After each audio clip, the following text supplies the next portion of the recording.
What is up, Raider Nation? It's your boy Simone Raider back at it again with another video, and today I'm going to be previewing the Raiders versus the Patriots. Now the Raiders are heading into Foxborough looking pretty good at 2-0. This is not going to be an easy matchup, but it's going to be a good matchup. Coming off of a great victory at Allegiant Stadium where teams' hopes and dreams come to die, the Raiders go into Foxborough and it's going to be a good match. I'm really excited for this matchup, and I know I'm coming out with this video later than usual. Your boy been busy all week, but we're gonna get right back into it starting Sunday. Woo! Is it crazy for me as a Raider fan to go into Sunday with my confidence at an all-time high, no matter who we play, that I feel like our Raiders are just gonna go in and just win, baby. Woo! I'm excited for this matchup. Are you guys?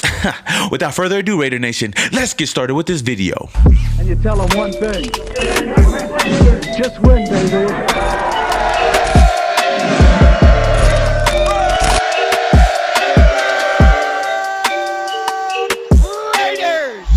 Real quick, as you guys already know, I gotta go over your nation news. Now I'm gonna go over these pretty quickly because I do not want to spend too much time on this video and editing this video for quite a long time. But first up in nation news, Henry Ruggs III, our rookie receiver, will be out this Sunday versus the Patriots. Ruggs injured his hamstring in practice on Thursday. Now this doesn't help the team at all. After week 1 injuring his knee going out in that game, and then this week in practice injuring his hamstring, man, I hope that he rests up real well this week and comes back stronger than ever. The Raiders do have many other weapons that they can use on offense, and I'm not really worried about this offense. I'm just really worried about Henry Ruggs and his health, and hopefully he doesn't, become an injury-prone player on this team. But I do pray that he gets better going into week 4. But on top of that, Nick Kwiatkowski and Trent Brown will also be out on Sunday. And to add on to the injury news, Richie Incognito was placed on IR earlier this week with the Achilles injury. He will be out for about 3 weeks at minimum, so hopefully he comes back strong as well. As you guys know, with this team, no matter who gets injured, it's always next man up. But out of all the negative injury news, it's good to see that Josh Jacobs, Denzel Good, and Darren Waller return to practice, and they will be playing and suiting up in New England. I knew they probably wanted to rest up after having a great game against the Saints, but it's good to see them back on Sunday. Now let's get on with this Raiders versus Patriots game preview. Our 2-0 Raiders headed to Foxborough to face the 1-1 Patriots. This will be another good test for the Silver and Black, but just like last week, Las Vegas goes into this week's game the underdogs. Now there's a new quarterback under center in New England, Cam Newton. This isn't the same traditional Patriots that we've seen in the past. Newton has been able to change the culture in New England, catering to his strengths and finding ways to score on the ground. Their record may be 1-1, but they were just one play away from being 2-0. Now after last week's victory against the Saints, the Raiders have proved that they can play with anybody.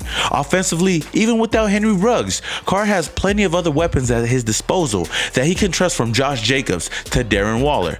Last week, Carr completed passes to 11 different receivers and only completed 1 pass to Henry Ruggs, so this offense should be just fine without him this week. The Patriots still have one of the best defenses in the league, but then again, so did the Saints. So if the Raiders can get going early and contain Cam Newton, then we could be on our way to 3-0, something the Raiders haven't done since 2002. Now this will not be an easy matchup as the Patriots have won the last 5 meetings, but even with that, I believe our Las Vegas Raiders can match up well with anybody. All I can say, let's just head into Foxborough and just win, baby.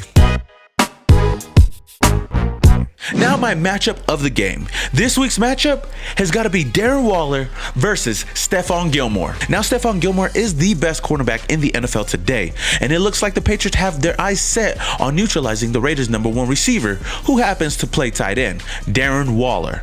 Last week, Waller tallied 12 catches for 103 yards and a touchdown. He leads the league in total catches, only behind DeAndre Hopkins with 18. Waller was the main spark that helped this offense get going against the Saints last week. And if the Patriots are smart enough, they will have to put their best defender on him and force the Raiders to go elsewhere. But it will be a good matchup to see. If Waller is still able to overcome the Patriots defense, then we will be in for a good game.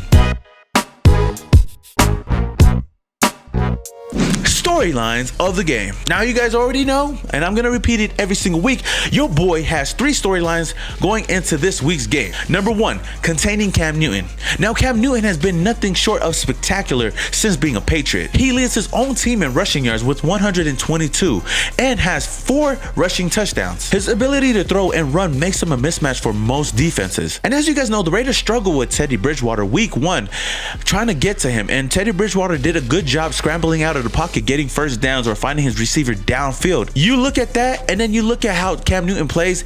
If the Raiders play like that against Cam Newton, it's going to be a long day for this defense. We have to contain Cam Newton. We got to get into his face. We got to put him on the ground, and we got to make him beat us with his arm, not his legs. So if Max Crosby or Cleveland Farrell could get to Cam Newton, I mean, that would be nice. Storyline number 2, executing on offense. Now, there is no Henry Ruggs this week, but no need to worry. The Raiders have many other weapons. We're going to have all of our other receivers step up, and in due part, they have been doing that these past 2 weeks.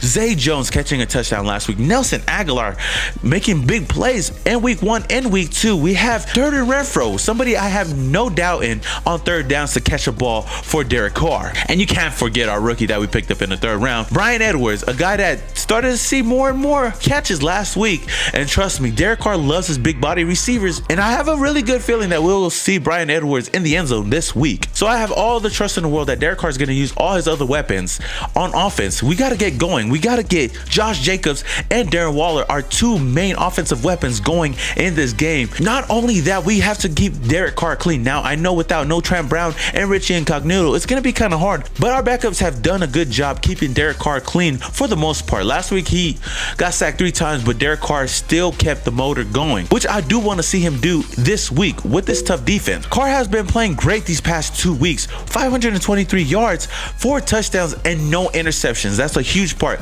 No turnovers, and Derek Carr has got to play another clean game against this Patriots defense if we want to win this game. And not only that, our offense did a great job. Our team did a great job coming out in the second half, which last year we struggled mightily coming out in the second half and playing good. We played conservative last year, but last week coming out in the second half, we stepped on the Saints' throat and we kept that motor going in the second half, keeping the lead and staying with the lead and winning the game. So we have to do that this week against the Patriots. And last but not least, number 3, keep that same energy. Now, I really believe that our players are really bought into what John Gruden and Mike Mayock is teaching in this team. Our confidence is at an all-time high. We have got to go into Foxborough knowing that we're going to go and play a good matchup and win this game. We got to keep this momentum going. Like I said, keep that same energy. Every Sunday is any given Sunday. We can match up well with anybody, and we proved that last week. So the Patriots, I ain't scared of no Patriots. Call the Patriots. Ho! I got carried away with that. But we got to go up and win. I know injuries have been biting us in the ass, but next man up, and we've been doing that great, especially with our offensive line. Derek Carr, I don't know, maybe it's that sleeve. You can see he has that Mamba mentality, and if he wants to, pay homage to the late and great Kobe Bryant, he's got to come into this game and have that Mamba mentality that he's been having in these past 2 games and just win, baby. All right, Raider Nation, that is all I have for you guys today. Like I said, I am sorry that this is coming later than usual. I do like putting my game previews on Fridays, but like I said before, your boy was in Vegas and it was a long week, but this coming week, your boy's gonna be right back on top of it, especially after we get this W in Foxborough. I'm hoping and praying that we do, and I have a lot of confidence, like I said, that we will come out victorious in this game. So Raider Nation, if I am missing something, let me know down in the comments below. If you guys enjoyed this video, then please smash that like button. It does a lot for this channel. And if this is the first time you're watching this video and you enjoy Raiders content just like this, then smash that subscribe button and that notification icon button just to notify you guys when I upload more videos just like this one. Without further ado, until the next video, or until the Raiders get that W on Sunday, this is your boy Samoa Raider, and your boy is And you tell them one thing. Just win, baby.